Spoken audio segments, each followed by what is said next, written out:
많은 국내 소비자들에게 편리한 직구 기능을 제공하며 아시아의 직구 이커머스를 이끌었지만 무리한 미국 나스닥 상장 추진으로 인해 결국 티몬과 위메프의 자본 잠식 상태로 빠지게 되며 수많은 피해자들을 낳은 사태의 주인공, 오늘의 스택스트 문서는 큐텐 창업자 구영배입니다. 1966년 2월 23일 전라남도 구례군에서 구영배가 태어납니다.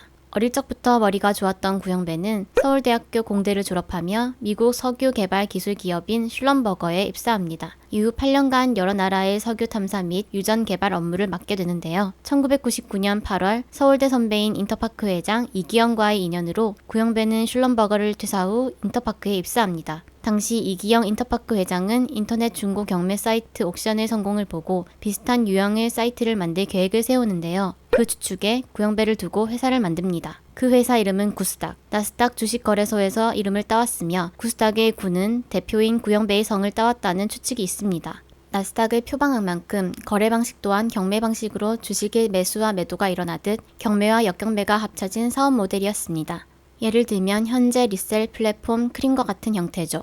하지만 예상과 달리 구스닥의 실적은 폭망이었고 계속되는 적자로 인해 2000년 4월 인터파크는 본사에도 위협이 될 수 있다는 생각에 구스닥을 별도 법인으로 분할합니다. 구스닥과 함께 떨어져 나온 구영배는 어떻게든 살아남아야겠다는 생각에 다양한 시도를 해보지만 모든 사업 모델이 실패로 돌아가죠. 그러던 2003년 12월 구영배는 기존 사업 모델을 버리고 현재의 사업 모델인 오픈마켓으로 바꿨으며 사명을 구스닥에서 지마켓으로 변경합니다. 왜 지마켓인가에 대한 의문들이 있었는데 여기서도 구영배의 성 이니셜을 따온 거 아니냐는 추측이 있습니다. 사명을 변경 후 매우 공격적인 마케팅으로 대중들에게 지마켓이란 브랜드를 알리게 되는데요. 특히 당시 동대문 시장 옷, 즉 보세 옷들이 최고의 유행을 하면서 지마켓의 매출은 이례없는 속도로 성장해 나갑니다. 그 발판으로 2006년 6월 29일 지마켓은 미국 증권거래소 나스닥 상장에 성공하죠. 이를 통해 구영배는 지마켓을 글로벌 기업으로 만들 거란 비전으로 밀고 나가며 2007년 이커머스 시장 1위였던 옥션을 제치고 1위가 됩니다.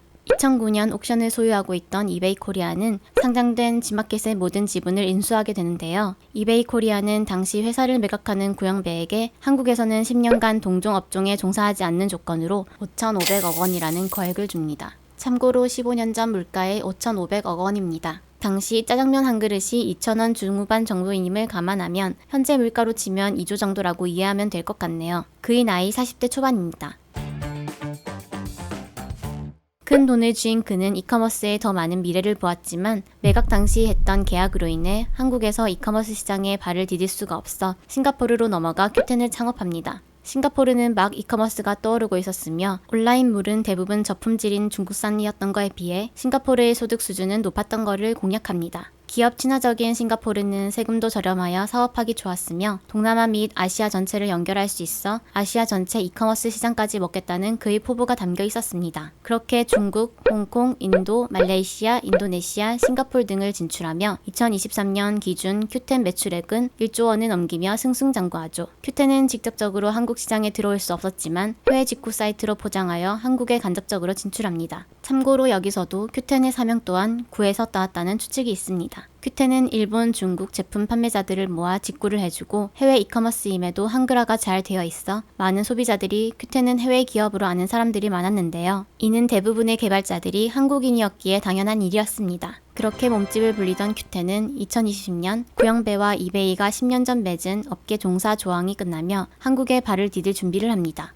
그의 첫걸음은 2021년 자신이 매각했던 지마켓을 소유한 이베이 코리아가 지마켓과 옥션을 포함하여 매물에 나오게 되며 인수전에 뛰어드는데요. 하지만 워낙 덩치가 큰 기업들이었기에 결국 신세계가 시장가를 훨씬 넘는 3조 5천억 원에 인수하게 되며 실패로 돌아갑니다. 하지만 2022년 티몬을 인수하며 결국 한국으로 재진출을 하고 2023년 3월 과거 재직한 인터파크 쇼핑 부문 인수, 바로 다음 달인 4월 위메프를 인수, 2024년 2월 미국 이커머스 기업 유시와 4월 AK몰을 인수합니다. 이게 모두 1년 반 만에 일어난 일입니다. 문제는 티몬은 2021년 총 자본이 마이너스 4,727억 원이었으며 위메프는 2023년 영업손실 1,025억 원, 인터파크 쇼핑은 영업손실 157억 원인 상태였습니다. 거기에 미국의 위시를 살 때는 2,300억 원 가량을 현금 지급하게 되는데요. 이 돈은 다른 자회사에서 떼어와 무리하게 인수한 게 아니냐는 추측이 있었습니다. 왜 구형배는 이렇게까지 적자 기업들을 무리해서라도 인수를 했을까요? 이를 알기 위해선 그의 가장 전성기 때로 돌아가야 합니다.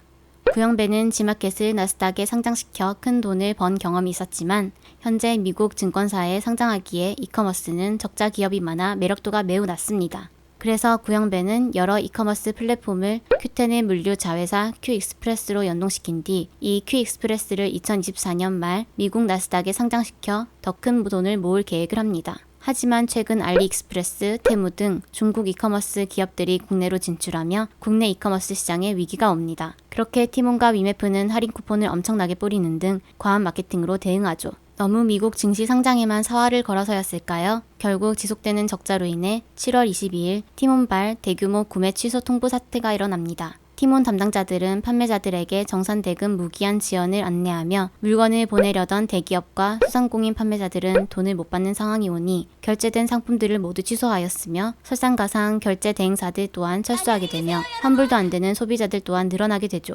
현재 큐익스프레스를 사임한 구형배, 미국 상장을 목표로 한 그의 욕심은 플랫폼 내 판매자들과 소비자들이 피해를 입는 결과를 낳고 말았네요. 특히 인터파크를 매각했던 야놀자는 아직 전체 매각 금액 중 87.5%를 못 받은 상태인데요. 이 금액은 약 1,656억 원이라 이 사건의 가장 큰 피해자가 될 것 같습니다. 과연 앞으로 국내 이커머스 시장의 미래는 어떻게 될까요? 당분간은 쿠팡, 네이버와 중국 이커머스 기업들의 판으로 흘러나갈지도 모르겠네요. 오늘은 추천 영상에 더 재밌는 영상 달아 놓을 테니 구독과 좋아요 눌러주시면 앞으로 더 좋은 영상으로 돌아오겠습니다. 오늘의 새 텍스트 문서는 여기까지입니다.